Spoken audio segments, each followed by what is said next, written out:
monde, j'espère que vous allez bien. Suite à plusieurs demandes sous certaines de mes vidéos concernant l'UGC, j'ai décidé de vous expliquer comment rédiger un contrat de collaboration, de partenariat avec une marque.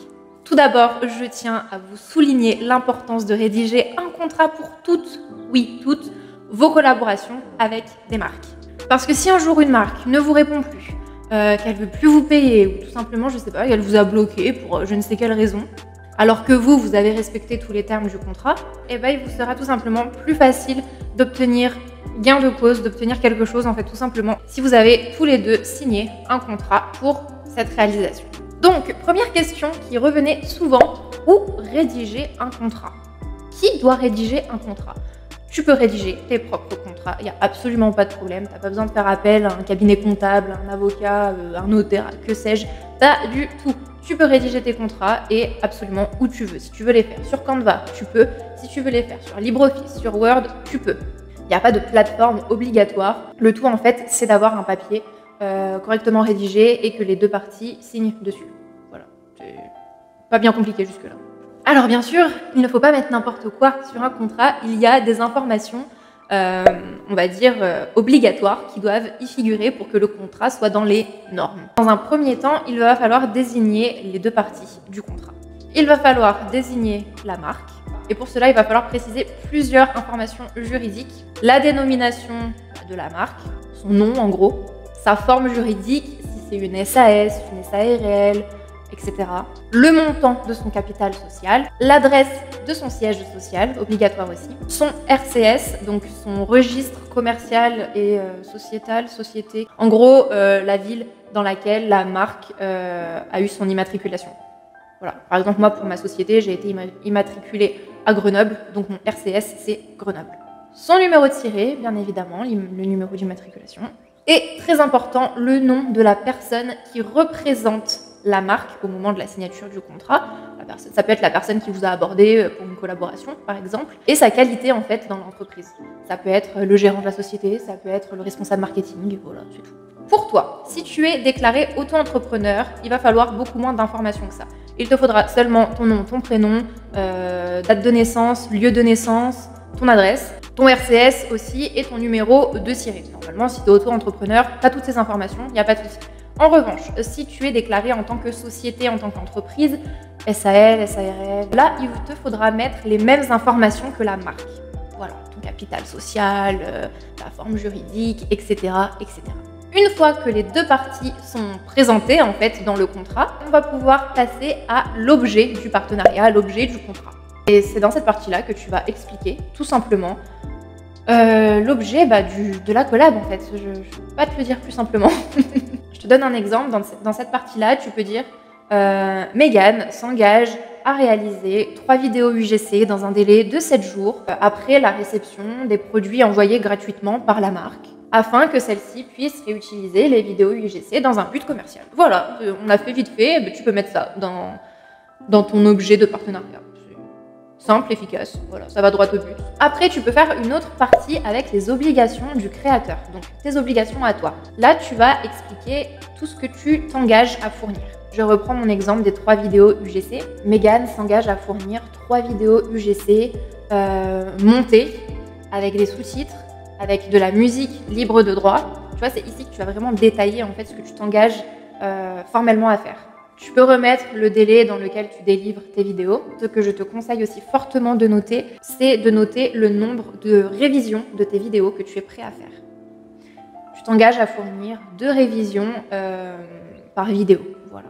Si la marque te dit c'est pas bon 4-5 fois, et au bout d'un moment, c'est bon, quoi. Tu vas pas refaire ta vidéo 4-5 fois. Tu la refais 2 fois, si elle n'est pas contente, et tant pis pour elle. Elle avait qu'à pas te choisir pour ce travail. Voilà. Ensuite, tu mets bien que tu t'engages à fournir une facture conforme aux normes françaises, etc., etc.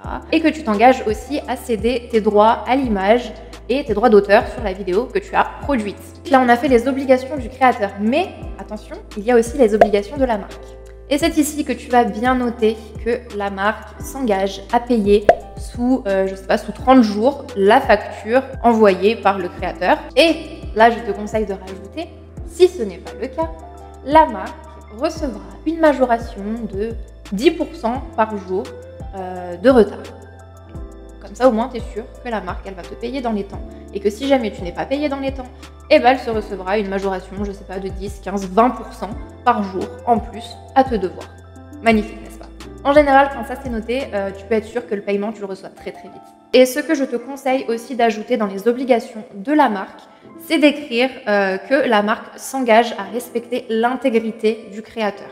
Parce que toi, tu vas céder tes droits à l'image, d'accord? Il ne faudrait pas, en fait, que la marque partage tes vidéos, donc ton visage, sur des sites qui pourraient atteindre ton intégrité, tout simplement. C'est très important de le noter si, comme moi, ça t'arrive de faire des vidéos pour des culottes menstruelles, pour des maillots de bain, où eh ben, tu peux apparaître en culotte, en maillot de bain, voilà, où on voit ton corps. C'est très important de le noter parce que on ne sait pas où ces vidéos peuvent atterrir si elles sont entre de mauvaises mains. Au moins, s'il t'arrive une bêtise, tu peux te retourner contre la marque et tu auras gain de cause, 100%. Voilà, ce que je te conseille de faire, c'est bien sûr de discuter avec la marque avant de faire ton contrat. Comme ça, vous êtes tous bien d'accord sur les termes du contrat et il n'y en a aucun qui dit bah, en fait non, moi je ne veux pas signer parce que je ne suis pas d'accord avec ce que tu as écrit. Voilà. Mets-toi bien d'accord avant de décrire ton contrat. Et ce que je te conseille de faire, c'est de toujours en fait garder un contrat avec des trous. Tu vois, comme ça, tu pourras remplir en fait petit à petit à chaque fois que tu changes de collaborateur, de partenaire, tu pourras le remplir à nouveau et ça t'évite d'écrire tout le temps des contrats, quoi. Voilà. Tu te fais un contrat à trous si tu veux et tu pourras le remplir très facilement. Ce sera beaucoup plus rapide et tu auras beaucoup moins la flemme de faire des contrats. Bien sûr, les signatures des deux parties, de toi et de la marque.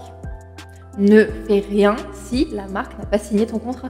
Ça ne sert à rien de faire un contrat, de l'envoyer à la marque et de commencer à travailler sans avoir reçu le contrat signé par la marque. Commence à travailler que quand la marque t'a renvoyé le contrat daté, signé. Voilà.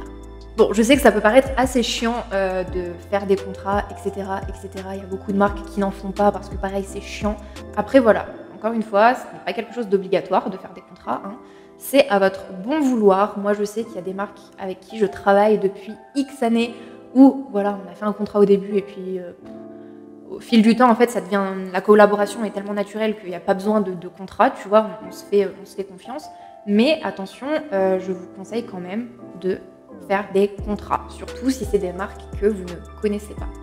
Si petit à petit, bah, vous avez réussi à vous faire un réseau et comme je vous dis, si vous avez réussi à travailler en fait de façon plus ou moins naturelle avec les marques, bah oui, là d'accord, je comprends que vous n'avez pas besoin de faire de contrat ou quoi. Mais attention quand même, ne vous faites pas avoir, surtout si ce sont des grosses marques qui viennent vers vous. Si ce sont des marques aussi qui ne sont pas françaises, faites des contrats. Protégez-vous au maximum. En général, si la marque est clean, elle ne verra aucun inconvénient à signer votre contrat.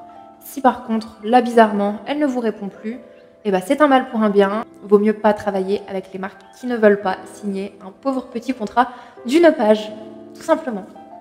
J'espère que cette petite vidéo vous aura aidé à rédiger vos contrats. N'hésitez pas à me poser des questions dans les commentaires de cette vidéo, c'est toujours un plaisir de vous répondre.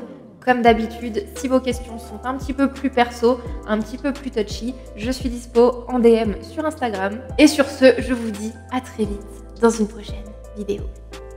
Bye!